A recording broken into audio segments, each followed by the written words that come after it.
ব্রাজিলের সাম্প্রতিক এই ম্যাচটা শুধু একটা হার নয়, এটা যেন এক অদৃশ্য সংকেত, এক চাপা বার্তা যা সরাসরি কোচ কার্লো আনচেলোত্তির দিকে ছুড়ে দিয়েছে সমর্থকরা। ম্যাচের উত্তেজনা তখন তুঙ্গে।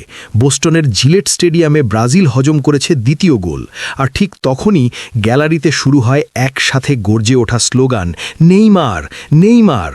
যেন পুরো স্টেডিয়াম একটাই কথা বলতে চাইছে, এই দলে নেইমারের বিকল্প নেই। অথচ অবাক করার মতো বিষয়, সেই নেইমারকেই স্কোয়াডে রাখেননি ব্রাজিলের নতুন কোচ কার্লো আনচেলোত্তি। ভক্তদের এই প্রতিক্রিয়া যেন সরাসরি একটা সতর্কবার্তা। বিশ্বকাপের মতো বড় মঞ্চে সান্তোসের এই তারকাকে বাদ দেওয়া মানে বড় ঝুঁকি নেওয়া। আর এখান থেকেই শুরু হয়েছে নতুন বিতর্ক।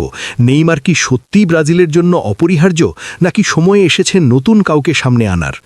ম্যাচ শেষে প্রেস কনফারেন্সে এই প্রশ্ন যেন ঝড়ের মতো আছড়ে পড়ে আনচেলোত্তির ওপর। সাংবাদিকরা একের পর এক প্রশ্ন ছুড়ে দেন, নেইমার কোথায়, কেন তাকে রাখা হয়নি? কিন্তু অভিজ্ঞ এই ইতালিয়ান কোচ খুব কৌশলে সেই প্রশ্ন এড়িয়ে যান। বরং তিনি ফোকাস রাখতে চান মাঠে থাকা খেলোয়াড়দের ওপর। তার ভাষায়, আমাদের উচিত তাদের নিয়ে কথা বলা যারা এখানে ছিল, যারা খেলেছে, তারা নিজেদের সর্বস্ব দিয়েছে, কঠোর পরিশ্রম করেছে। আমি তাদের পারফরম্যান্সে সন্তুষ্ট। কিন্তু প্রশ্ন হচ্ছে, সত্যিই কি সন্তুষ্ট হওয়ার মতো কিছু ছিল? পরিসংখ্যান বলছে ভিন্ন গল্প। ফ্রান্সের বিপক্ষে ম্যাচে ব্রাজিল নিয়েছিল মোট 17টি শট, যার মধ্যে মাত্র 4টি ছিল অন টার্গেটে। আরও অবাক করা বিষয়, ম্যাচের শেষ 35 মিনিট ফ্রান্স খেলেছে 10 জন নিয়ে, তবুও ব্রাজিল সেই সুযোগ কাজে লাগাতে পারেনি। পুরো ম্যাচে মাত্র একটি গোল, সেটাও এসেছে একজন ডিফেন্ডারের কাছ থেকে। আক্রমণ ভাগের এই ব্যর্থতা এখন স্পষ্টভাবে চোখে পড়ছে। আর এখানেই উঠে আসছে সেই পুরনো প্রশ্ন, ব্রাজিলের আসল স্ট্রাইকার কে? আনচেলোত্তি দায়িত্ব নেওয়ার পর থেকে একে একে 7 জন স্ট্রাইকারকে পরীক্ষা করেছেন, কিন্তু আশ্চর্যের বিষয়, এদের কেউই গোলের খাতা খুলতে পারেননি।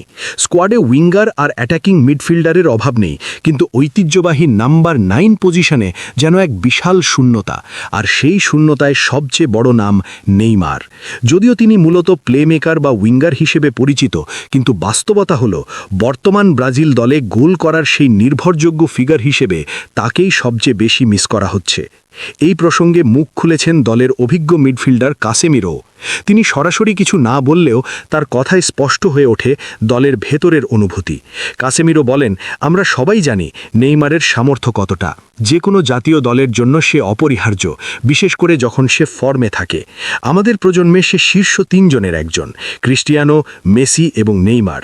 যদিও শেষ দিকে তিনি যোগ করেন, আমি তার ঘনিষ্ঠ বন্ধু, কিন্তু দলে কাকে নেওয়া হবে সেটা নির্ধারণ করা আমার কাজ নয়। কথাগুলো কূটনৈতিক শোনালেও এর ভেতরে লুকিয়ে আছে একটা পরিষ্কার বার্তা, নেইমারের অনুপস্থিতি দলের ভেতরেও অস্বস্তি তৈরি করছে। এখন প্রশ্নটা আরও বড় হয়ে দাঁড়িয়েছে, তাহলে সামনে কি? ফ্রান্সের পর আসছে ক্রোয়েশিয়ার বিপক্ষে ম্যাচ, সেখানেও থাকছেন না নেইমার। ফলে জুনে আসন্ন বিশ্বকাপকে সামনে রেখে তার দলে ফেরার সম্ভাবনা দিন দিন কমে যাচ্ছে। কিন্তু অন্যদিকে বাস্তবতা হলো, স্ট্রাইকার সংকট কাটছে না, বরং আরও প্রকট হচ্ছে। এই অবস্থায় কি শেষ পর্যন্ত আনচেলোত্তি বাধ্য হবেন নেইমারকে ফিরিয়ে আনতে? যদিও তিনি ইনজুরিতে ভুগছেন, ফিটনেস নিয়েও প্রশ্ন রয়েছে, তবুও অভিজ্ঞতা, সৃজনশীলতা আর গোল করার ক্ষমতা সবকিছু মিলিয়ে এখনও তিনি ব্রাজিলের সবচেয়ে বড় অস্ত্র। আর তাই গুঞ্জন থামছেই না। বিশ্বকাপের আগে শেষ মুহূর্তে কি দেখা যাবে নাটকীয় কোনো সিদ্ধান্ত? নেইমার কি আবার ফিরবেন সেলেসাওদের জার্সিতে, নাকি আনচেলোত্তি তার পরিকল্পনায় অটল থাকবেন? এই প্রশ্নগুলোর উত্তরই এখন জানার অপেক্ষায় পুরো বিশ্ব ফুটবল।